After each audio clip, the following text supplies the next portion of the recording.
Welcome back, everybody. Sitting with us today is Larry Craig. He is a member of North Dakota State Bowling Hall of Fame, and he's been a bowler for 50-plus years. He'll be our color man today. Larry, what do you think of the first match? Oh, thanks, Roy. I think the cream has come to the top. The top 5 bowlers here we have are top notch, and this first match is going to feature 2 wily veterans that have been in the trenches and they know what it's like, and it's just going to be a matter of carry, and I'm anxious for real good scores. All right. Well, let's head to the action. All right, up first, we got Sam Lanto on the left-hand lane, being lane 35. He'll be starting on. Sam is a right-handed bowler from the Twin Cities. He works for EMC Corporation, and he has a huge bio here. As we go, I'll read. He's a right-handed bowler, and he loves to loft the ball. He takes away a lot of the lane when he lofts the ball. He lofts it out. Looks good right off the start. Good shot for Sam. That's the way a guy would want to start right there. I believe this is his 3rd consecutive year being on television. Third time in a row, Jeff. 3rd time in a row. That's the first. That is good. Hopefully many more. All right, starting on the right lane, we got Phil Mann from Hazen, North Dakota. Phil is also a right-handed bowler. He's been bowling for 40 years. He's a 5-time state singles champion, and he's a member of the North Dakota State Hall of Fame. He's a 203 KFYR TV champion in Bismarck, North Dakota. He has 17 300 games and 3 800 series. A little loft on the ball. All right, another good shot. Good shot by Phil. Just like Larry said, I think this is going to be a matter of who can carry. Who can carry the 10-pin, who's going to win this match. Now, Phil has bowled many of the tournaments here at North Hill Bowl. He makes it to all our smaller tournaments throughout the year, so that might help him today. Now, this is the first time he's ever made a TV show for the Morris Anderson shootout. He said he was a little nervous. I talked to him, and he said, I'm a little on the nervous side, he says, but I says, everybody, I says, you're not good unless you get nervous. So he didn't show it on the first ball. He stands more in the middle of the lane. Kind of a down and in shot. Down and in shot. He's not a big cranker. He lifted that good. Yep, definitely. Good shot. Nice. Got it. Definitely so we got ourselves on that one. We got ourselves a match starting out. Should we make a prediction, Jeff, on a high score? I predicted 300 a couple of years ago. We almost had it. 299 to 300? Yeah, really. That's a pretty high prediction there, Rory. And Sam, he has 2 eagles in the national tournament in Billings. Right. Oh, he leaves a 10-pin. Perfect shot. There's that 10-pin we were talking about. That's the matter of carry. 3-time Team USA member, and that's an accomplishment in itself. 1993, 94, and 2003. He has 21 CBA titles. That's a tournament in Minnesota. Runs in the 3 states. Covered the 10 with his plastic Covered ball. the 10-pin. He's a Minnesota State Hall of Famer, and he's also Minneapolis Hall of Fame. Wow. And right now I asked him what he chose to throw, and he's throwing a Brunswick Wicked Siege. Okay. New ball on the market. New ball on the market. Takes a little bit of time. Lofted the ball. I love his loft. Hold. And he carries the 4-pin. Put the 4-pin there.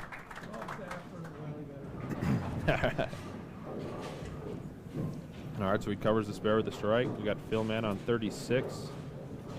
Going for a turkey.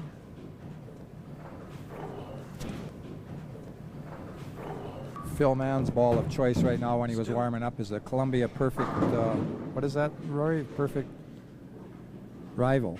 Perfect Rival, yep. There's so many new balls out. Well, you know you're in the ball business, and they seem they to come out change every week. Yes. You got to keep on top of it, too. You get a wall full of old balls all the time. Looks good. All right, hold. All right. Carry the 7. All He right. carried it. Late carry on the 7. That's 3-bagger for Phil Mann. I've known Phil probably in the bowling scene for 30, 40 years. Him and I have cracked heads together. He's a huge competitor. Bowls in lots of tournaments. And he loves him. You can, no matter where you go, you'll find him there. Betty Anderson, who would be the owner of North Hill Bowl, I would say she is rooting for him. He is her favorite out of everybody. Every tournament, she always cheers for Phil Mann, no matter if he's on the bottom or the top. I know she's sitting up front watching him, paying attention. He's taking a little time this time. He did. He waited on the approach a little bit longer on that one. Let's see if making it fit. All right, we got a He got a shaker. 7-pin. 7-pin.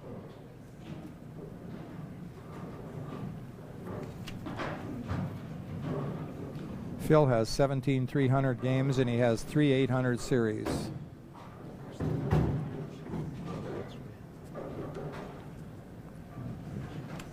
He's an electrical supervisor for Dakota Gasification Company in Hazen.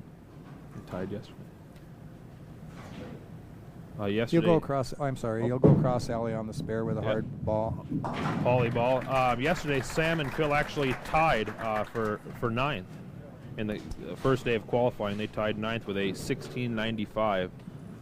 So it's kind of funny that they tied yesterday, and you see them in the first match today. Yeah, that is. Well, Sammy knows what he needs now. He knows that Phil started off with the turkey, so Sam's got strikes, spare strikes, so he needs this to stay right in the match. If he gets a strike, he'll only be 9 pins down, and if he doubles, he'll go into the lead. Looks like it's going to be light. Good, very nice shot by Sam. Not a lot of revolutions on that ball, just real smooth. He's got kind of a trick lift to his hand. I was watching him bowl yesterday, and he looks like he comes around it a little late, but when he comes around it, I think when the lateness and with his loft, he throws the ball out on the lane, and the ball just holds for him. He's got of course, all the stuff that he's done real good in lifetime. This guy's bio is amazing. He's got a long bio. And then they only fill out about half of it because they get embarrassed. Our hole? He leaves a 4-pin a little high. A little high. He is in the top 20 in the nation for average at the National USBC tournament. Wow. He is a player. I'm assuming he's going to throw a poly ball as well across the lane. And he does, and he covers the 4-pin.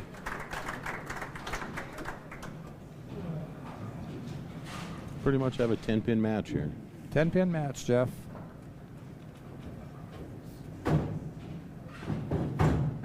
All these top 5 bowlers, they know exactly. They know the score in their head. They know exactly what they need. And with this caliber of bowlers, a lot of it is just how you get the breaks on the carry. Right. I mean, that could easily trip the 4-pin on that last ball. You're right. It's happened all day today, all day yesterday.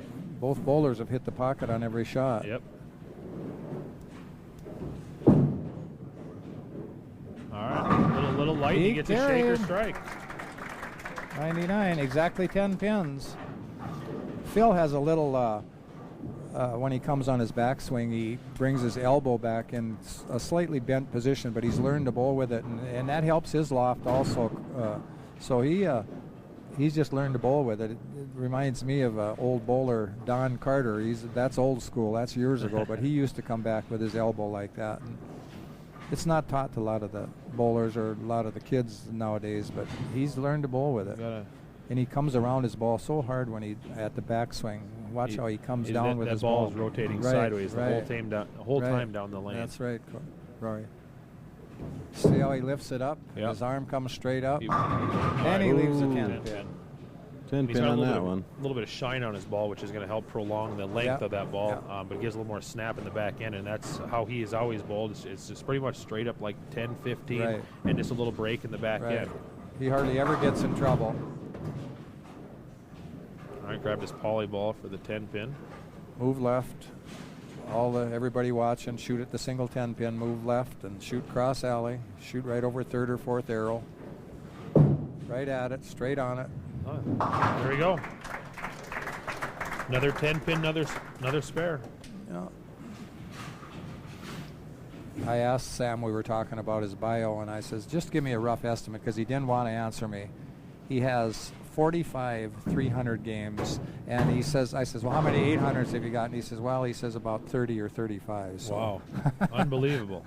So that's. I hope to shoot one 800, and I only have one 300. So a little better than my one. Huh? Yeah. Oh, there's a good shot. Hold. Very good. Very good ball. Nerves are starting to calm down a little bit. They seem a little more relaxed these. You know what? I think I caught on that shot. It looked like he moved left a little bit. I think he's trying to get a little hold area on his ball right now. This now is a key shot. He gets this double. He can he take knows control this, of the Jeff. match. I watch him take time. Everybody learns. We try to tell our junior bowlers to get set up and have a plan up there. He feels comfortable when he starts with his foot. See how he stands there? Visualizes I think he did a move shot. left. I think he did move All left. right, there we go. We got a Good double. shot.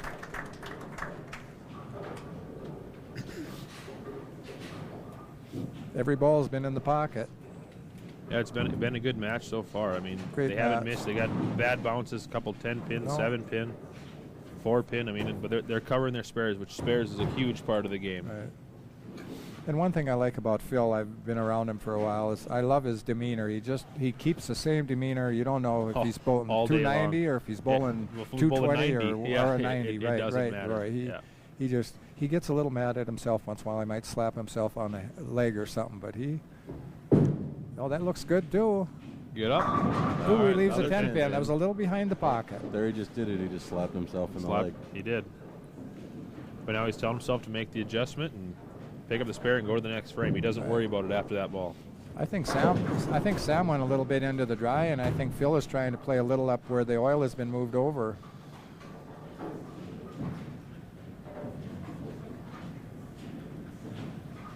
Again, shooting cross alley at the spare, using a hard ball. He throws a lot of revolutions on the ball. That's why he fell missed off at the end. And with that ball, Sam Lanto takes a commanding lead over Phil Mann. He'll eventually get the win, and we'll jump into the next match against Dave Langer from Brooklyn Park, Minnesota. We had a heck of a match, the first match. Sam Lanto took Phil Mann 238 to 206. What did you guys think of that match? Oh, it was a great match. Phil was in the hole every shot or in the pocket, and he just got a couple of bad breaks, and Sam was throwing the ball nice, and he just deserved the win. Carried a lot of the shots. Yep. All right, this match right now, Sam is up on 35. He's going against Dave Langer from Brooklyn Park, Minnesota. First ball, just like last game, just continues on to hammer the pocket. He's locked in. Now we're as we were talking about up the boards and stuff. Now as we go up towards the top, now we're getting a little more. Dave, he hits the ball a little harder than the other two here. Phil, a lot more lift on the ball. right. And you'll see that he's up on 36. He's another smooth bowler. Standing to the left of the lane. He's way chosen left. to stay to the left and swing the ball out. All right. That's a good ball. That seems like it's going to work for him.